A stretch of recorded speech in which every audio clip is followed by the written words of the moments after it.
Tonight, a sad final chapter that is becoming more and more common. There's a point in time where we can't continue to lose money. If it was a break-even situation, fine. But no business can continue to operate and lose money. The number of bodies going unclaimed in this province is on the rise. The reasons why and the organizations that step in to help when no one else can.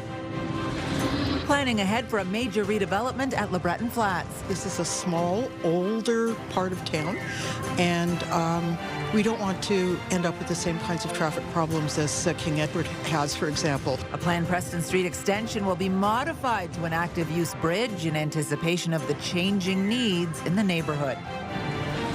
And what to do when it's time to kick that old blue bin to the curb. The answer that seems to be what Miller is doing is that they will be replaced, but you have to go pick them up yourself. After a shift in responsibility for the program, questions over how to replace your old bin and stay in the recycling game.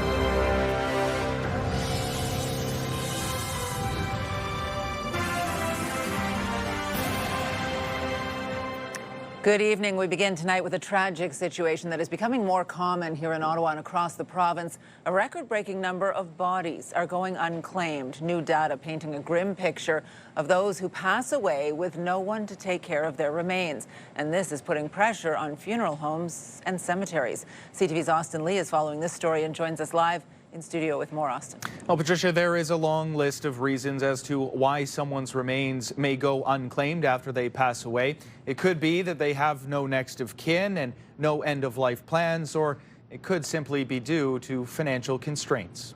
There's probably somewhere between 900 to 1,000 unclaimed remains here at the cemetery. It's an issue funeral director Scott Miller says is not being properly addressed. Unclaimed bodies in Ontario surging in recent years. About 5 years ago, we would handle somewhere around 60 unclaimed burials a year. And in the last 2 years, it's been well over 100. In 2019, 438 bodies went unclaimed across Ontario, but that number more than tripled by 2025, jumping to more than 1,700. We see it more in Toronto than we do in Ottawa, but we have seen an increase in Ottawa. And I do believe it's related to a variety of reasons. Here in Ottawa, 122 bodies went unclaimed last year. The top three reasons being no next of kin identified, financial constraints, or next of kin declining to claim a person's remains. Friends can claim. We've had churches and mosques claim the remains of people. Inner City Health is a great example where they will claim somebody who's been homeless. So what happens when a person's remains go unclaimed? Their body is sent to a cemetery to be buried, and the cost is covered by the city. $1,300 to cover the cost of the grave space and the opening closing of the grave, which in no way covers it in today's costs. We do it at a loss, but we do it as part of our, basically like our community service. But Miller says if the trend continues, they won't be able to keep it up unless the funding model changes. There's a point in time where we can't continue to lose money. If it was a break-even situation, fine. But no business can continue to operate and lose money. Now, CTV News reached out to the Ontario Ministry of the Solicitor General to see if there are any plans to increase funds that are made available to municipalities to help cover some unclaimed burial costs, but they said funding for those unclaimed burials is set by the municipality alone. Patricia. All right, CTV's Austin Lee live for us tonight. Thank you. Now we do have more coverage of the rising number of unclaimed bodies in Ottawa and across Ontario. Some of the reasons behind that, you can find those stories online at ctvnewsottawa.ca. Well, with plans to eventually build an NHL arena and subdivision at Labretton Flats, the city is making some changes to its official plan in order to make way for the development. Today, councillors voting to scrap a planned Preston Street expansion in favour of a footbridge for pedestrians and cyclists. The bridge will connect Preston Street to the new development, crossing over the LRT tracks. CTV's Tyler Fleming joins us in studio with the details on this. Tyler. Yeah, Patricia, it is a small step, but it drives home the progress behind the city's vision for a people-first, transit-oriented Labretton Flats. On my way to Flow, I think it's called. Sally Rutherford has lived near Little Italy since 1980. We love living here. And she embraces the redevelopment of Labretton Flats. And that comes with being able to go outside your door and enjoy the sky. And perhaps without the noise of heavy traffic. On Wednesday, the city pumped the brakes on the planned Preston Street extension, which would have cut through Labretton from Albert Street to the Kitchie-Zibi-Meekan Parkway. It will now be replaced with a pedestrian and cycling bridge. This is a hidden gem for us. Resident Ken Millman says it's the right choice. Given the current lay of the land and what the future plans are, I think a footbridge like that is a great idea. The city says while the move supports a modern, transit-oriented, people-focused community, it's also about traffic calming measures for a new Ottawa Senators Stadium. It means there will be less cars coming into Little Italy and into West Centertown.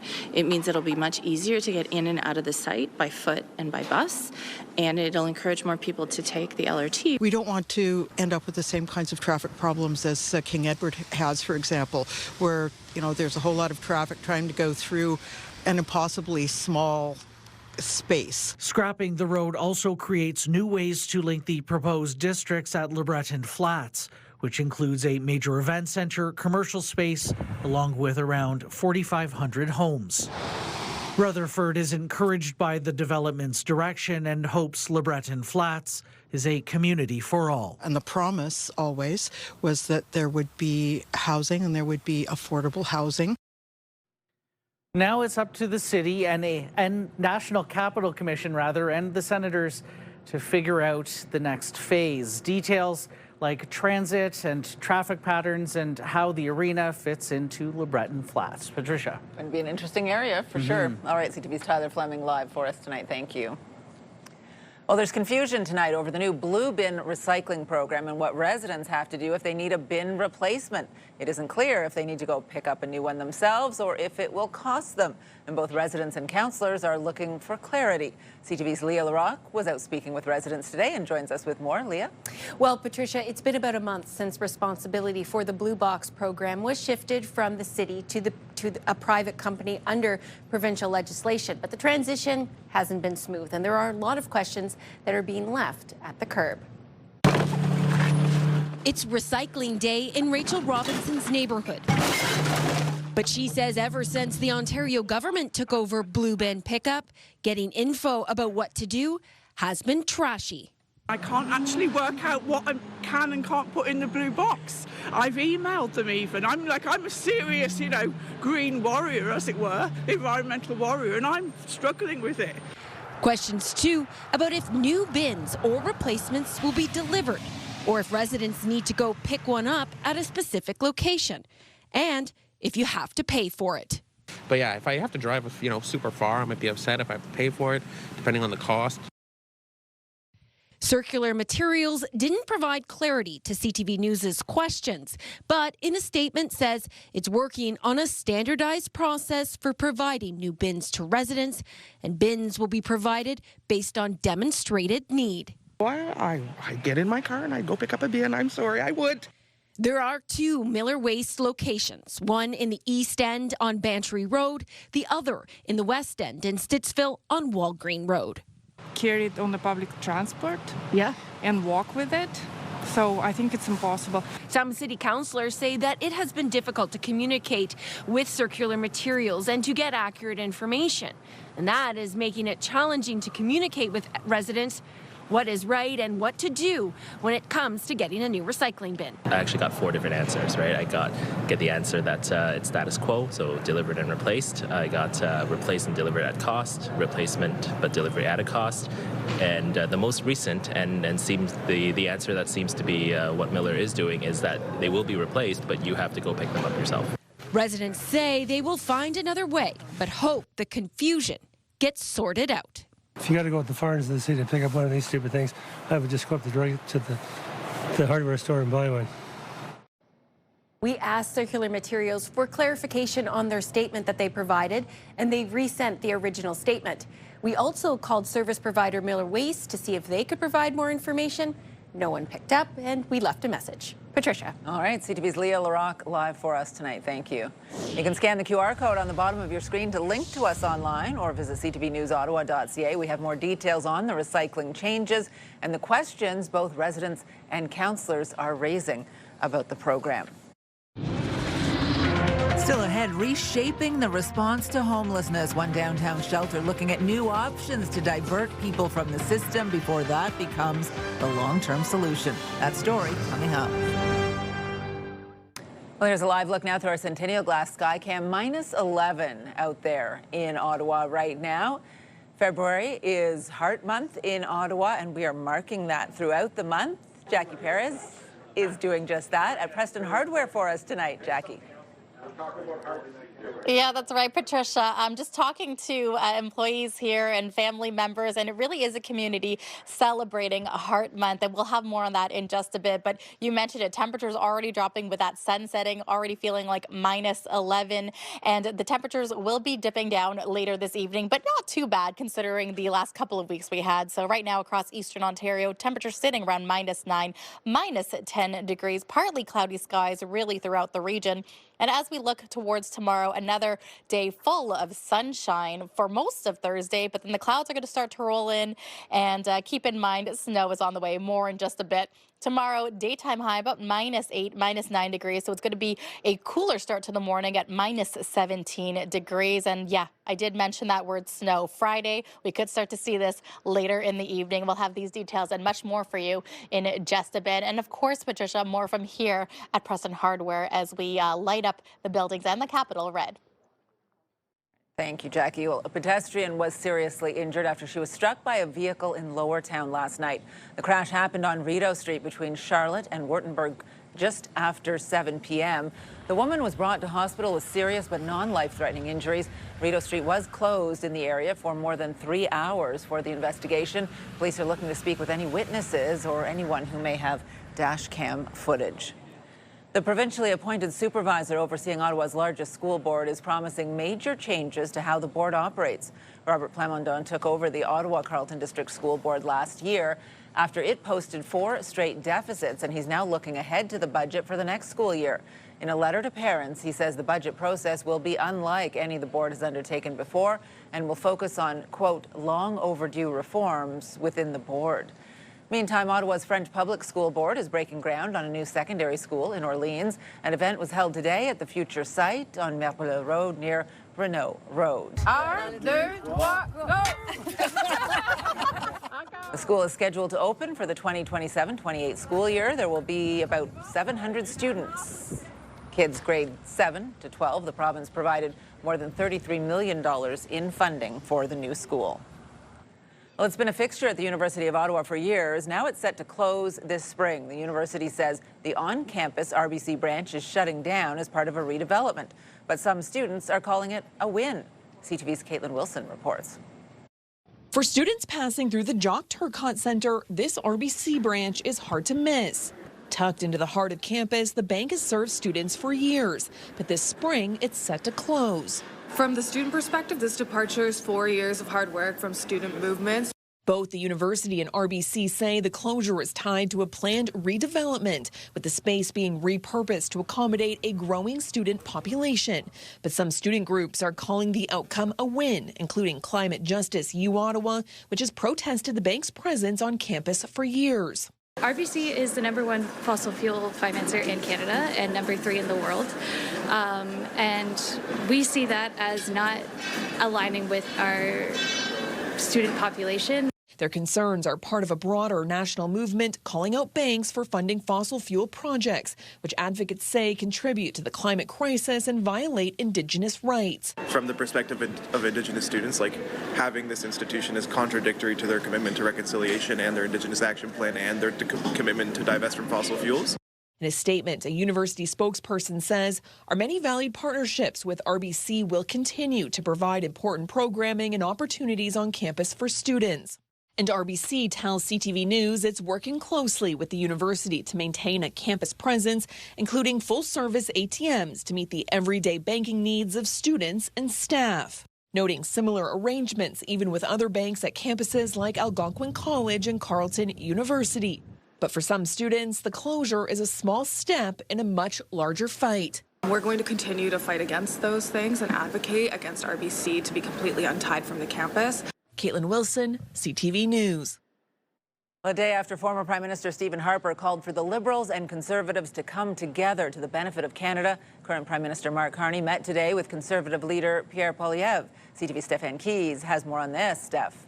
Patricia, while the full details of the discussion are slow to trickle through to the public, at the very least, this is a gesture of collaboration for the greater good of Canadians, something pollsters say citizens of this country have an appetite for in the face of the current trade war with the United States. Even then, it didn't stop the Conservative leader from making a dig at the current Liberal government ahead of the meeting with Carney. Poilievre getting critical of the pace at which Carney's government works at and heavily suggesting that things could and should be moving faster. Have a listen. My message to him is to work with us to fast-track results for an affordable, safe, self-reliant Canada.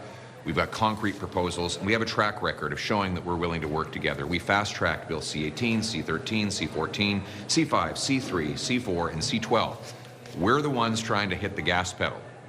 My message to Mr. Carney, stop hitting the brakes. Coming out of the meeting, Carney didn't provide details on what the two discussed, but wrote on social media, "We need Parliament to move swiftly to deliver for Canadians." He writes, "This is an important time to be working together and to pass the legislation Canadians are counting on." Pierre Poilievre also writing on social media that he pushed for lower taxes and shared his disappointment on the size of the deficit. He says he offered suggestions on how to bring back investment and restated the offer from Conservatives to help in the Canada-U.S. negotiations. But one of his Conservative MPs is already headed to Washington to talk trade. Here's what Jamil Giovanni had to say. CUSMA and trade with the United States is so important to the Canadian economy and to our future as an independent, self-reliant nation that Conservatives and Liberals don't need to fight over this at all. In fact, we need to work together. The leader of the Conservatives... Giovanni is a longtime friend of Vice President J.D. Vance. When asked about his trip today, Carney noted Giovanni is not the Minister for International Trade or the Conservative trade critic. Now, while a number of Conservatives are confident Giovanni can use his contacts to make a difference, Poilievre says he told his MP the most important thing is to fight for the jobs in his community. And we should note the community he represents as a member of Parliament is Bowmanville, Oshawa North, and that Oshawa recently lost jobs at its GM assembly plant. Patricia. CTV Stefan Keys live for us tonight. Well, the projected #1 pick in the 2026 NHL entry draft, Gavin McKenna, is facing felony charges after an alleged altercation. The 18-year-old from Whitehorse is a forward for Penn State's men's hockey team. He's been hit with a slew of charges by State College police, including aggravated assault with attempt to cause serious bodily injury. It's after an altercation last Saturday. If found guilty, the coveted prospect could face years in prison. An Eganville father says he is both excited and grateful after winning a $1 million lottery prize. Stephen Zomers won the prize in the December 13th Lotto 649 Gold Ball draw. He's a self-employed father of 3. He says he initially thought he won $1,000, but when he checked the ticket more carefully, he realized it was $1 million. He says he plans on using the money to pay off his bills and take his family to Disney World. He bought the winning ticket at the Eganville Gas and Convenience Store on Alice Street. Our beds are open for anybody who needs that, but the goal really is to find a safe alternative place. Looking for ways to rethink homelessness and divert people from the shelter system, a new project in Ottawa's downtown core. Jackie. Well, thanks so much, Patricia. Again, the crew here at Preston Hardware really finding ways to give back to the community for Heart Month. Talk to me about, Bodie, just what it means to you for Heart Month. It means supporting our community. All right, and Fab, you guys are filling out these wonderful hearts. What does this mean here? So for the entire month, we're going to be matching community donations of $2, $5, and $10, and we're going to be putting them all over our store so everyone can see just how much the community cares. I love this, and also the building not just lit up in red outside, but also in here as well. Now here's a live look through our Centennial glass sky cam showcasing Parliament Hill, and the current temperature is -11. Saving lives is what they do. February is Heart Month, and together we can support the University of Ottawa Heart Institute in providing world-class cardiac care. For almost 50 years, our community has played a critical role in advancing the Institute's life-saving work. Your donation will support groundbreaking research, innovative patient care, education, and prevention. To learn more, visit FebruaryIsHeartMonth.ca. Proudly sponsored by CTV. Today's snow report brought to you by Some Edelweiss, where happiness falls from the sky. And at Edelweiss, 2 of 5 lifts are open, 18 runs available for skiers over at Mont Cascade, 4 of 6 lifts and 20 runs, all 3 at Calabogie Peaks, and 23 runs, 4 lifts operating at Vorlage, and 18 runs, and at Camp Fortune, 5 of 7 lifts and 22 runs available. For the quickest access to the mountain, purchase your tickets online, summitedelweiss.com. Grab your pass at the pickup box and head straight to the lift. The new approach tonight to help Ottawa's homeless population and reduce the strain on overcrowded shelters. The Shepherds of Good Hope beginning a diversion program. The aim to find an alternative type of housing before someone arrives at the shelter for a place to sleep. CTV's Kimberly Fowler has the details. The shelter system in Ottawa is currently operating at or above capacity. To help relieve some pressure, Shepherds of Good Hope is trying something new, a diversion pilot project. We know that once people come into the shelter, they are more likely to come back, and it can be harder to get them out into permanent housing. In partnership with the Alliance to End Homelessness Ottawa and the City of Ottawa, Shepherds is focusing efforts on finding people alternative housing options instead of staying in the shelter. What can we do for them? Can we buy them a bus ticket? Can we buy them a train ticket to get them back to that safe place that is not a shelter? Our beds are open for anybody who needs that, but the goal really is to find a safe alternative place. So far, the pilot project has achieved a 22% successful diversion rate. So where are the people going? According to Shepherds, most return to their own rental housing. Many go to live with family and friends, others to transitional or supportive housing. We have an average stay of about 90 days for individuals who come into the shelter. What we found through the pilot over the last 6 months was that individuals who are diverted, we were able to bring that down in Shepherds to an average of 11 days. The project also helps ease the financial strain on the shelter system and open up beds for those who truly need them. We're looking at over $6,000 in savings by being able to divert somebody to a more appropriate form of housing rather than have them come into the shelter for 90 days. And there are plans to expand across Ottawa. There's a lot of interest in this to see how we can work together across the city to really stop that flow into the shelter as one of the key strategies to reduce chronic homelessness in the city. Kimberly Fowler, CTV News. After some flurries last night, the sunshine returned to the capital today. A nice day for a walk at Dale Park in Alta Vista. And the good news is the sunshine is expected to hang around a little bit this week. As we get our full look at the weather forecast, over to Preston Hardware, where Jackie is tonight. Jackie. Yes, Patricia, I can guarantee at least one more day of sunshine, and I'm going to hope for the best that this will extend into the weekend. And taking a look at temperatures right now, yeah, it's about -11, so temperatures have dropped in the last couple of hours. We saw a daytime high about -6. We've got westerly winds moving in. That's bringing in some warm air. So tonight's lows not as cold as what we've seen the last couple of weeks, -17 really for most of Eastern Ontario, about -21 in the valleys, and tomorrow's daytime highs very similar to what we saw today. We're going to have lots of sunshine, daytime highs about -7, -8 degrees for pretty much all of Eastern Ontario. And comparing ourselves to across Canada now, a bit of a warm up in Atlantic Canada, where -3 is in Charlottetown, -1 in Halifax. Here in Ontario and Quebec, temperatures are averaging between -6, -8 degrees. And when we make our way out to the west, if we thought we were warm, look at Alberta.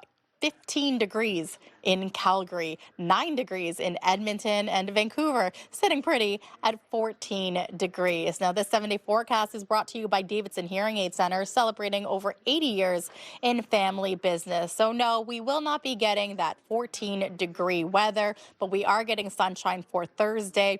-6 is the daytime high for Friday, but keep in mind we are anticipating between 2 to 3 centimeters of snow Friday evening. Saturday, though, lots of sunshine moving through, but the daytime high will be around -14 degrees on those overnight lows. Well, we're getting back down to -25 at some points this weekend. She jumped up and cut me off. She was like, oh my God, this is my song.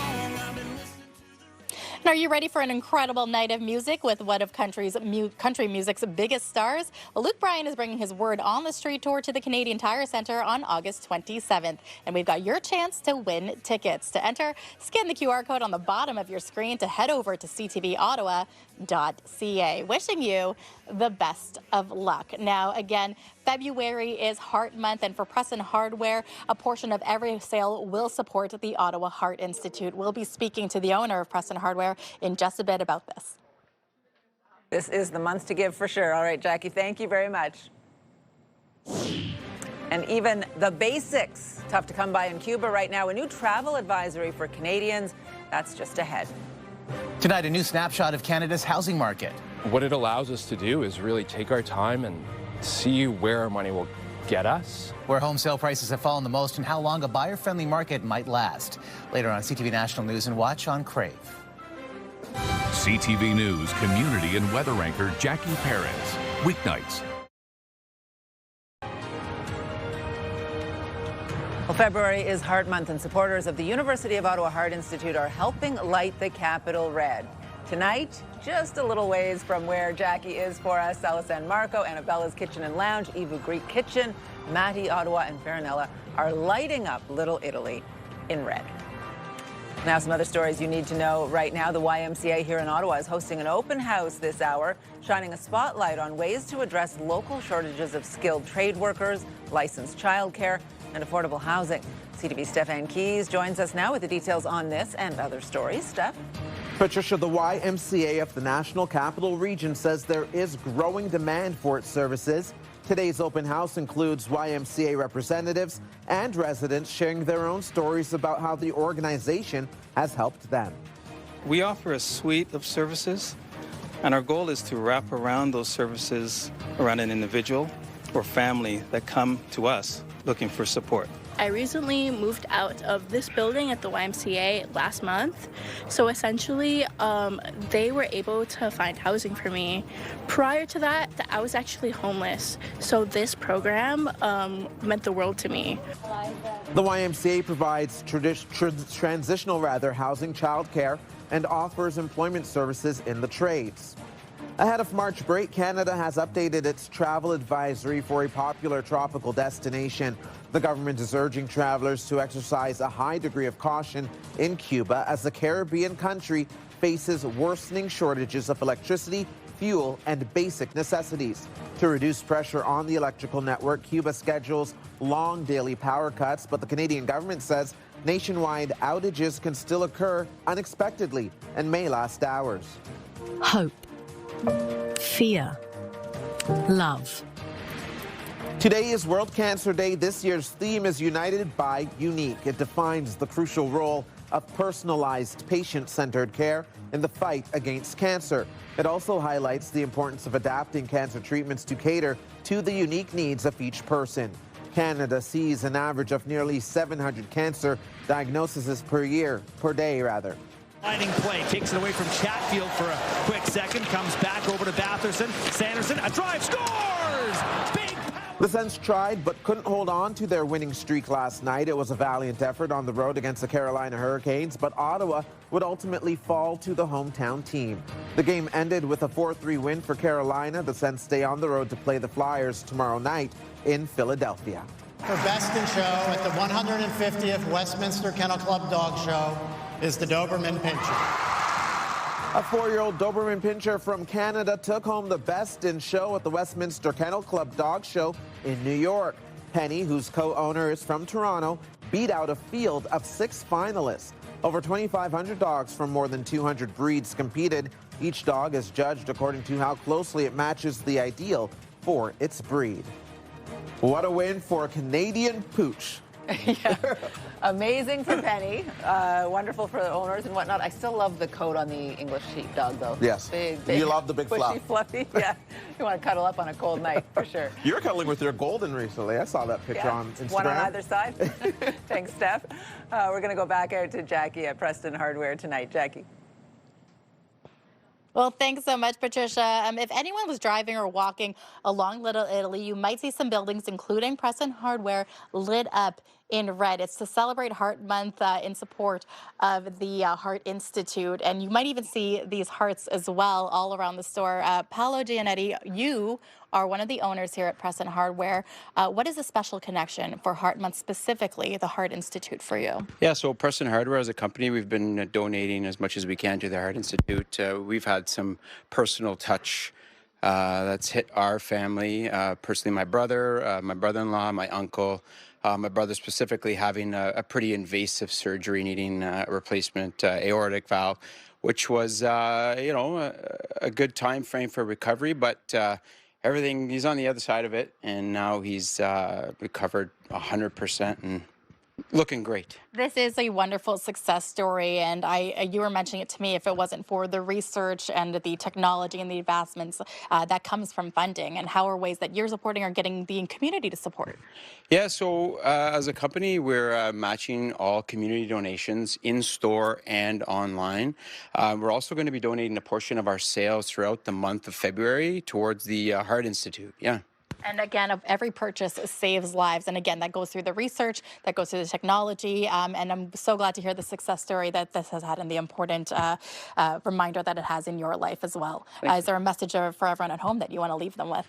Well, it's important that we take care of ourselves. I mean, be mindful of yourself. Don't always worry about others. And, take care of your physical, your mental health.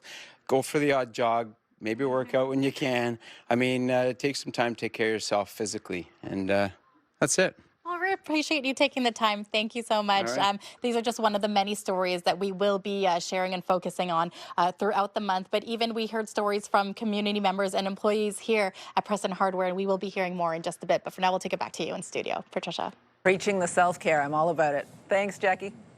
What are the 10 vehicles that stand out most in their class? Well, just ahead, what you need to know if you're planning on buying a new car this year. Consumer Reports is out with its top 10 picks for 2026. We'll share the list after the break. You're watching CTV News with Patricia Boal. Get the latest live local breaking news. Sign up now for our morning and evening CTV News Ottawa newsletter. The best local content from CTV News, Your Morning Ottawa, and News Talk 580 CFRA. Get it all in one place. Sign up now at ctvnewsottawa.ca. The CTV News Ottawa newsletter is brought to you in part by CAA Business.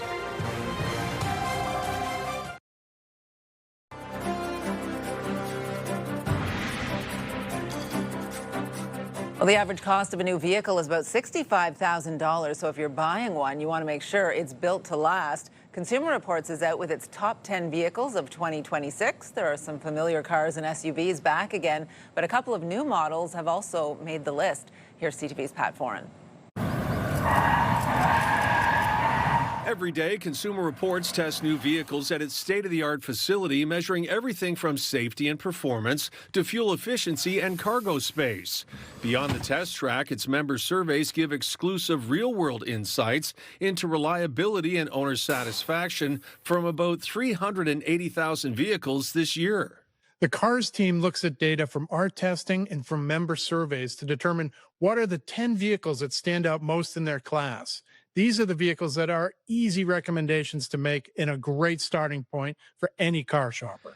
SUVs are as popular as ever. This year, the Subaru's Crosstrek and Forester, along with the Toyota Grand Highlander, were all top picks. If you're looking for something more upscale, top luxury SUVs include the Lexus NX and BMW X5. We also have a couple great sedans on the list with the Honda Civic and Toyota Camry. Both of these performed well in our tests, get terrific fuel economy, and are very reliable. For drivers who want a truck that's easy to live with, the Ford Maverick is the top choice for best small pickup, and the Ford F-150 makes the list too, the first full-size pickup in years to score high enough to be a top pick. The Tesla Model Y is the top pick for EVs. And for the first time, all 10 of Consumer Reports' 2026 top picks are available as hybrid or EV versions. All of the top picks also come standard with key safety features, including automatic emergency braking and pedestrian detection. Any of these top picks would be a good place to start if you're looking for a new vehicle, as they're considered outstanding in their respective categories. Pat Foran, CTV News.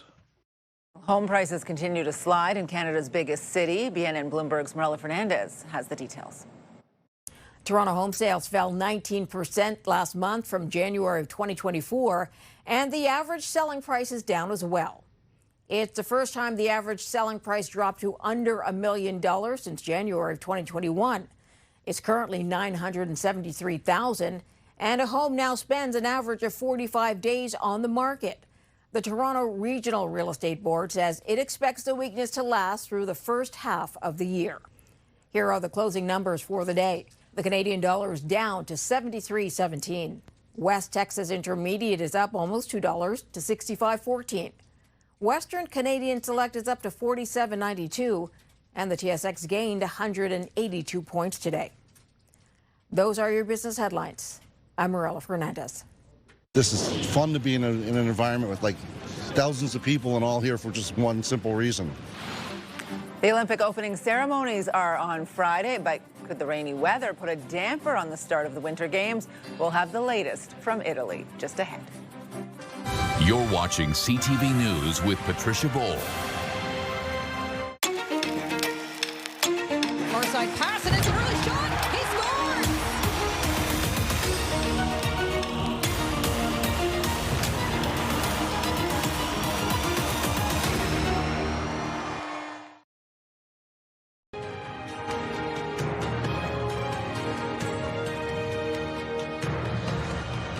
Well, the opening ceremony for the Milano Cortina Winter Games is just days away, and excitement is already high for athletes, families, and fans in Italy and around the world.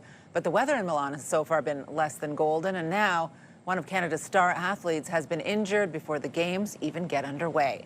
Team Canada confirming snowboarder Mark McMorris was involved in a heavy crash this evening during big air training. Photos show him in a stretcher. The extent of his injuries are not known. Team Canada says it will share more information as it becomes available. CTV's Heather Butts is in Italy with the latest on the preparations for the opening ceremony. A constant rain soaking the city, turning popular landmarks into a sea of umbrellas. In the north, it meant snow for the mountain regions just in time for the global event, drawing Olympic fans from around the world, including the Grandillo family from Montreal. This is the 30th birthday trip, kind of a bucket list item for us. The opening ceremonies are on my birthday, on my 30th birthday, and being Italian, it just seemed like the most fitting event. Though they expected more Olympic flair to be flooding the streets, not rain. To be honest, it's not really in your face. We do see it here and there at corners, but we haven't really captured that vibe yet. I'm sure it's coming, though. Their sights set on snowboarding and hockey. With the games spread out, Milan will only see part of the action. Per il momento, no. No? No. Few crowds right now, he says, but they are expected. Organizers say all competition venues are fully operational. Still, construction at the hockey rink isn't complete. Do we have every single space in that venue finished? No. And is it absolutely needed for the Games? No. Aside from the main facilities, there are sure signs something monumental is about to happen here, drawing more than just regular tourists. Here's something else adding to the energy. Media from around the world, such as myself, here to cover this event. Take a look at the rooftop studios using the historic Duomo as a backdrop. Milano, Cortina.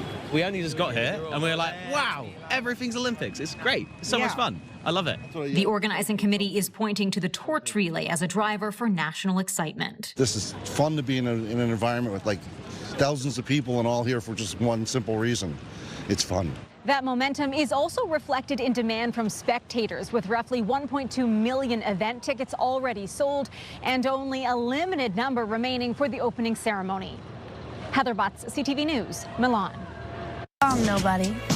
Nobody's girl, that is. Well, coming up, she's Canadian, but you'd never know it from this promotion, how Tate McCrae has found herself mired in controversy ahead of the Winter Olympics. Jackie. Well, thanks so much, Patricia. Hanging out with the crew once again here from Preston Hardware. Ed, you have a special story that you wanted to let viewers know and welcome them into your special journey with Heart Month. Well, Heart Month is very important, obviously. For me, it's about my brother who had a heart attack around the age of 31, 32 while he was out logging on Mount Pakenham. And they flew him into the Heart Institute, put in a couple of stints, and gave him another 30 years of life. So. Well, thank you for sharing that. And again, if it wasn't for the donations and the support from the community, the research and technology wouldn't be there, and to offer an extra chance at life. So thank you for sharing this story. Thank you. All right, now here's a live look through our Centennial Glass Sky Cam showcasing Chateau Laurier, Parliament Hill. Chateau Laurier also lit up in red to support Heart Month, and current temperature sitting at -11. The National Capital Region is jam-packed with incredible experiences you don't want to miss. Hey, I'm Sneha Taylor, your iHeartRadio Weekender, powered by Barrhaven Ford. Get the inside scoop on all the biggest and best events every Thursday, Friday, and Saturday on CTV, Move 100, Pure Country 94, TSN 1200, and News Talk 580 CFRA. iHeartRadio Weekenders is powered by Barrhaven Ford, Ottawa's newest and largest Ford dealership, and Ontario's #1 Ford EV dealer. Well, tomorrow on CTV Your Morning Ottawa, multi-platinum artist Tyler Shaw joins us to tell us about his upcoming show right here in the capital.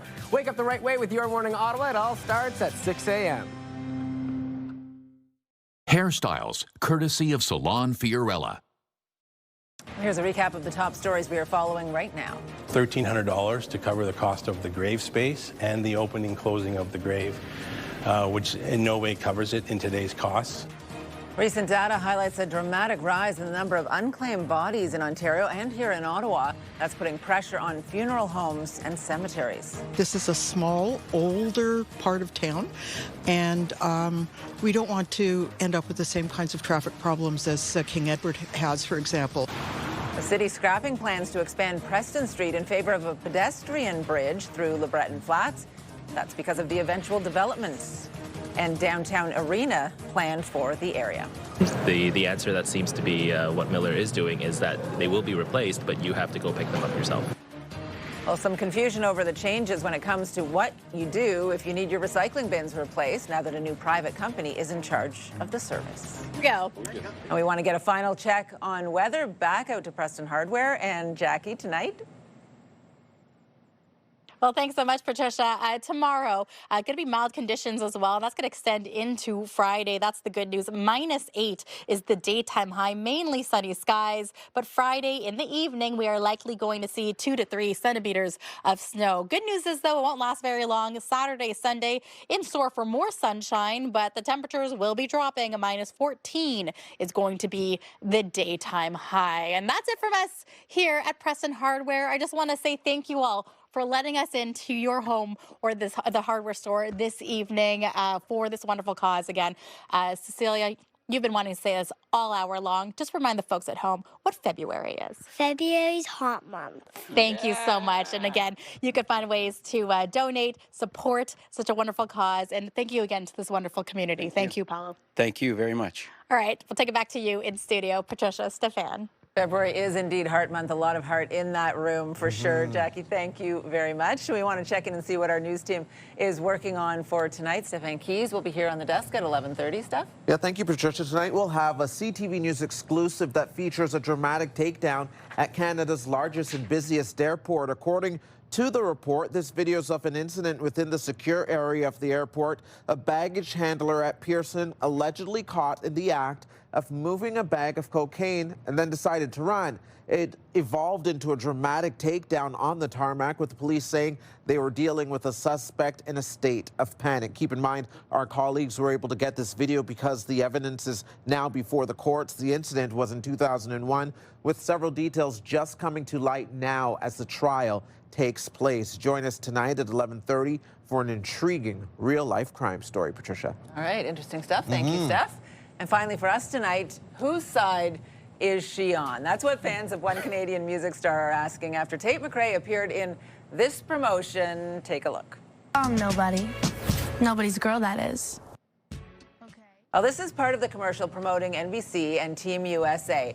The promotion also mentions the Super Bowl. What it does not mention is Team Canada, and that is not sitting well with some of Tate McCrae's fans, calling her, Trait McCrae. Oh, no, this one hurts. Trait McCrae? And asking Team USA, aren't you Team Canada? Now, there's a few that's others. where she was born, right? I mean, she's Canadian. Born in Alberta, which is interesting. I'm feeling awkward for her. Right I've got to look now. away. Yeah, some people are saying, you know, she obviously made some money and let her do her get thing. paid. Yeah. Everyone likes to get paid, but you know, when it comes to patriotism, especially these days, got to be careful. At least she's wearing red. You don't want to get unpaid when the fans stop listening to your music. Yeah, that's the problem. Have a good night, everyone.